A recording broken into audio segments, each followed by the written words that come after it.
بسم اللہ الرحمن الرحیم۔ السلام علیکم۔ فرمان رسول اللہ صلی اللہ علیہ وآلہ وسلم ہے کہ جسے یہ بات پسند ہو کہ وہ صورت و سیرت میں حضرت عیسیٰ علیہ السلام کے مثل کو دیکھے تو وہ ابو ذر کو دیکھ لے۔ زہد و تقوی میں بے مثل، علم و عمل میں یکتا، حضرت جندب بن جنادہ ابو ذر غفاری رضی اللہ تعالی عنہ کا شمار نہایت جلیل القدر صحابہ کرام رضی اللہ عنہم میں ہوتا ہے۔ آپ رضی اللہ تعالی عنہ وعدہ نبھاتے، وصیت پوری فرماتے، لوگوں سے بلا ضرورت میل جول رکھنے سے کتراتے، حق بات بیان کرنے میں کسی ملامت کرنے والے کی ملامت سے خوفزدہ نہ ہوتے اور نہ ہی حکمرانوں کے رعب و دبدبے سے گھبراتے، ہر طرح کی مشقتوں اور تکلیفوں میں بھی دین پر ثابت قدم رہے۔ ایک مرتبہ آپ رضی اللہ تعالی عنہ کے ایک غلام نے آپ کی بکری کی ایک ٹانگ توڑ دی۔ آپ رضی اللہ تعالی عنہ نے وجہ پوچھی تو اس نے کہا، میں آپ کو غصہ دلانا چاہتا تھا تاکہ آپ مجھے مار کر گنہگار ہوں۔ آپ نے فرمایا، جس نے تمہیں اس کام پر ابھارا یعنی شیطان، میں اسے ناراض کروں گا۔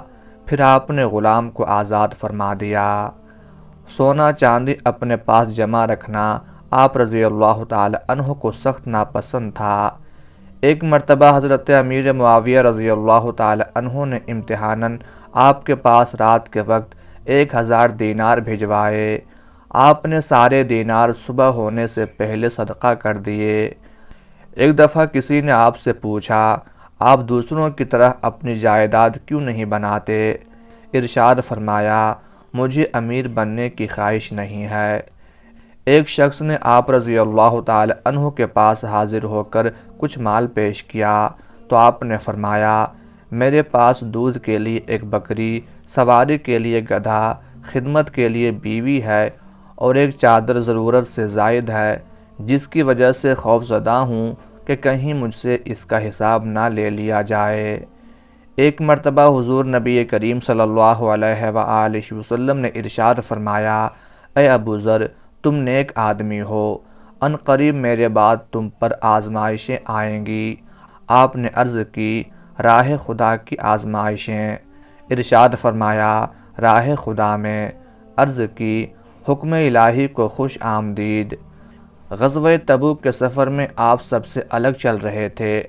یہ دیکھ کر نبی رحمت صلی اللہ علیہ وآلہ وسلم نے فرمایا، اے ابو ذر، تم تنہا چلو گے، تنہا وفات پاؤ گے اور تنہا ہی اٹھائے جاؤ گے۔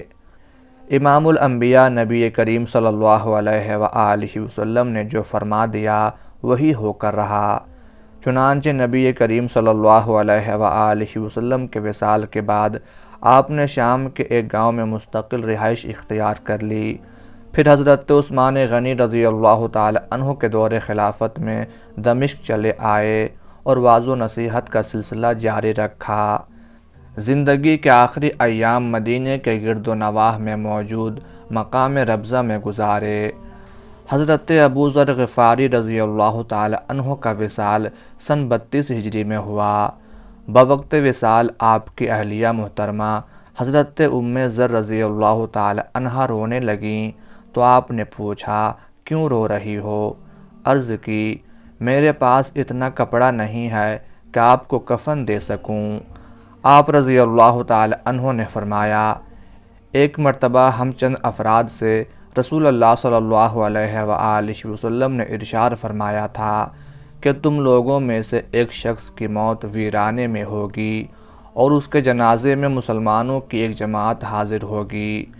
پھر آپ رضی اللہ تعالی عنہ نے فرمایا، اس وقت وہاں موجود تمام لوگ کسی نہ کسی شہر یا گاؤں میں انتقال کر چکے ہیں، اب میں ہی ان میں سے باقی ہوں اور مجھے یقین ہے کہ میں ہی وہ شخص ہوں، لہٰذا اب تم باہر جا کر دیکھو، مسلمانوں کی کوئی نہ کوئی جماعت ضرور آتی ہوگی۔ حضرت ام ذر رضی اللہ تعالی عنہا باہر راستے پر انتظار کر رہی تھیں کہ قافلے کے آثار نظر آئے۔ قافلہ قریب آیا تو حضرت ام ذر رضی اللہ تعالی عنہا نے فرمایا، ایک مسلمان اپنی آخری سانسیں لے رہا ہے تم اس کے کفن و دفن کا بندوبست کرو۔ قافلے والوں نے پوچھا وہ کون ہے؟ فرمایا صحابی رسول حضرت ابو ذر غفاری۔ یہ سنتے ہی قافلے والے بے چین و بے قرار ہو گئے اور بے تابانہ آپ کے پاس پہنچے۔ آپ رضی اللہ تعالی عنہ نے انہیں چند وصیتیں کیں اور اپنی جان آفرین کے سپرد کر دی۔ ایک قول کے مطابق اس قافلے میں موجود صحابی رسول حضرت عبداللہ بن مسعود رضی اللہ تعالی عنہ نے آپ رضی اللہ تعالی عنہ کی نماز جنازہ پڑھائی۔ اللہ تعالیٰ کی ان پر بے شمار رحمتیں نازل ہوں، آمین یا رب العالمین۔